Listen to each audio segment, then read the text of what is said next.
Egaa ka samuuna kana wanta ture hundi keechanuu argaa turtan jechuudha. Sa'idooni piraankiin godha jedhee piraankii hojjetee obboleettiin teenya garuu piraankii ta'uu osoo hin beekini inni jilbiifatee yeroo qubeellaa itti kaafame sin jaaladha baay'een si jaaladha garuu sin sodaadha jedhuuni ishiin immoo duraa baay'een si jaaladha garuu immoo jaalala siif qabu si ibsuu hin dandeenye sodaarraa kan guutame jettee jaalala inni gaafate natti heerumtaa jedhee yeroo inni gaafatu gammachuudhaan simatte jechuudha.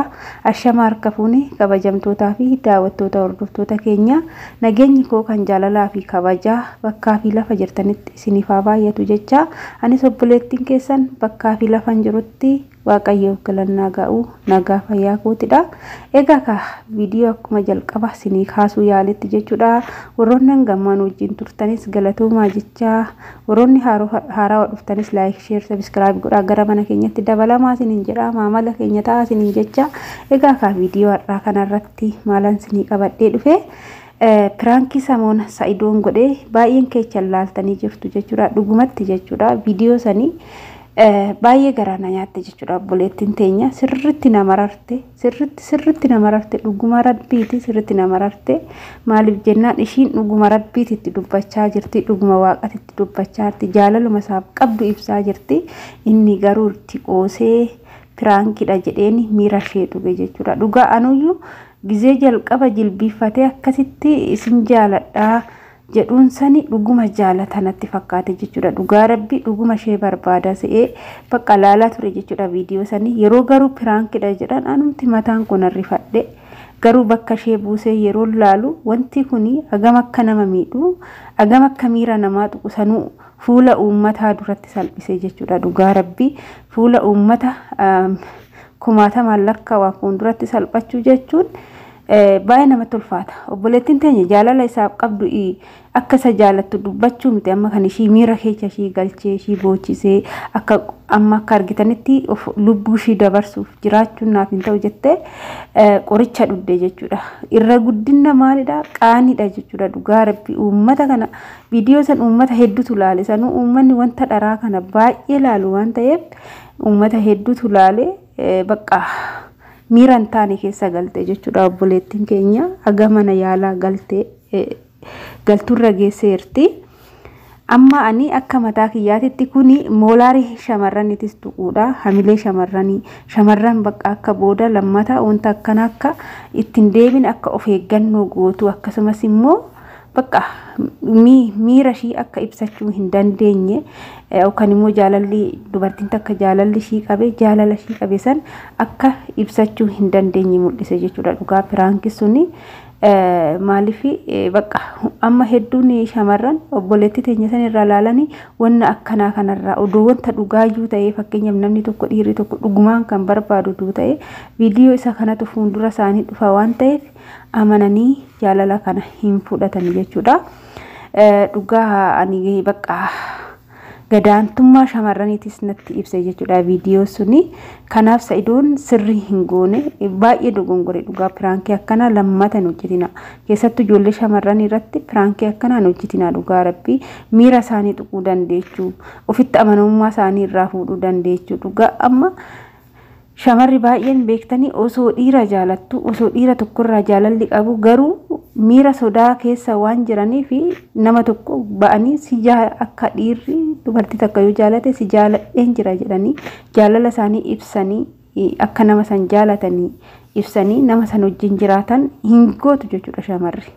Maaliif nama tokko duma jaalattu garuu sababa sodaadhaan guutamteen sababa keessa ishii sodaan jiruu fi nama jaalattu san sin jaaladha jettee hin dubbattu jechuudha. Kun gumaayi asirratti jechuudha. Sa'idoon dogongora guddaa aganan jedhamne hojjete garuu ammoo inni haadha manaa sin qaba garuu haadha manaa isaati rabbiin of isaa kennu jecha shari'aan isaaniitis shari'aan akka amantaa musliimatti waan ajajuufi fuudhu qaba jechuudha. Obboleettii keenya kana innis nan fuudha jedhee murteessee jira. Viidiyoo har'a gadhiisan tokko irratti yoo dhaggeeffattanii jiraattanii nan fuudha ani kana hunda hin seene garuu agana ishii miidhee agana ishii cabsee hin dhiisu nan fuudha jedhee jira. Akka fuudhullee abdii qabna. Obboleettiin keenya kuni dura jaalala isaa icciitiidhaan qabattee keessa isheetti qabattee waan jirtuufi gaafa inni gaafatu immoo jaalala san baastee akka waa'ee isaa yaaddu akka isa jaalattu garuu immoo itti dubbachuu akka sodaatte fi jaalala isaa akka qabdu dubbatte jechuudha. Asumarraan garuu obboleettiin teenya illee daa'imas hin qabdi nama biraarraa jechuudha. Daa'imti sun akka carraatte malee ani jaalala abbaa isaa hin qabu jettee beektanii yeroo baay'ee shamarri nama jaalattu sun taane nama hin jaalannetti jechuudha. Yeroo baay'ee kan heerumtu carraadha waan ta'eef jechuudha. Garuu in ulfaata jechuudha. Kunis asitti soduma ulfaatu haa ta'u garuu nama jaalattu kan ammoo ishiin gizeetti dubbattu kaa miira jaalala osoo hin taane oduma sodaattutti dubbatti. Garuu gaafa inni uummata fuulduratti ba'ee jilbiifatee keessattuu karaa irratti dhugaa rabbi dhuguma nama dhuguma fakkaata firaankii akkasiin argeen beeku. Dhugaa rabbi ani firaankii illee kaameraa duubatti mari'atanii hojjetu jedhee yaada yeroo baay'ee jechuudha. Maaliif erga mari'atanii xumuranii boodatti haala firaankicha ittiin hojjetan bareechanii hojjetu jedhee yaada. Garuu kan dheengadda obboleettii keenya irratti hojjetame dhugaa ittiin himamne jechuudha. Hin beeksisa jechuudha. Obboleettiin teenya miiraan taane keessa galtee yeroo akkasitti boochuu yeroo akkasitti maraattu hedduu namatti dhaga'ama. Dhugaa nan bo'e ishii faana dhugaan kaameraa suni bakka gizee firaankidha jedhan ishiin akkas taatu san hanga viidiyoo sun xumuramutti nan bo'e. Dhugaa baay'ee garaa na nyaatte natti bakka anis shamara waan ta'eef miirri shamarummaa natti dhaga'ame bakka garaa na nyaatte jechuudha dhugumatti. Kanaaf lammata warra dhiirota gizee shamarran irratti firaankii gootan firaankii maal akka gochuu abdan shamara takka firaankiin kuyyoo irratti hojjenne ni miidhamu ni miidhu jedha adda baafadha. Gizee tokkollee firaankii yoo ilaalee dhugaa rabbi abbaan manaa fuudheeti mana hiriyyaasaa dhaqee achi haadha manaa isaan inni akkuma dhaqeen isaan dhokatanii waliin mari'atanii garuu garana deebi'anii haadha manaa isa wajjin kabajaan deeman. Innis akka waan nama shintibeetii dhaquu fakkaatee hundumtuu manaa babba'ee ishii qofa manatti dhiisanii maallaqa baay'ee shaanxaa keessa godhanii ishiin immoo boodarra kaatee shintibeetii dhaqnaan maallaqa san fuudhanii boorsaa ishii keessa godhanii akkasumas immoo soofaa jala dhodhossanii ishiin deebinaan isaan deemanii deebi'anii birriin bade jedhanii jechuudha. Firaankii sun dhugaa firaankii baay'ee ulfaataa ture maaliif hin boochise jechuudha obboleettii teenya. Inna booda birrii akkam jedhanii waa'ee birrii sanii dubbatanii booda ishuma fuulduratti ishiin kaa'anii birrii ani jireenya kiyya keessatti hanna hin beeku waan namaa fuudhee hin beeku kan rabbiin natti argu akkamitti hattuu naan jettu jettee boochee maraatte booda afatta shamtu jedhanii hoodha afatta shaattee shaanxaatti kennite. Yeroo shaanxaa ishee bananii maallaqa shaanxaa keessatti arganii yeroo maallaqa argitu lafti marteeni ani akkanan goone ani hojii kana hin qabu jette. Booda irratti akka firaankii ta'etti himeni obboleettiin teenya sunillee baay'ee miira keessa galtee boochee jechuudha. Yeroo sanii firaankiin akkanaa hamilee shamarranii tuqa obboloota kooyi wantoota hamilee shamarranii hin xumne hojjedhaa jechuufan kaase jechuudha.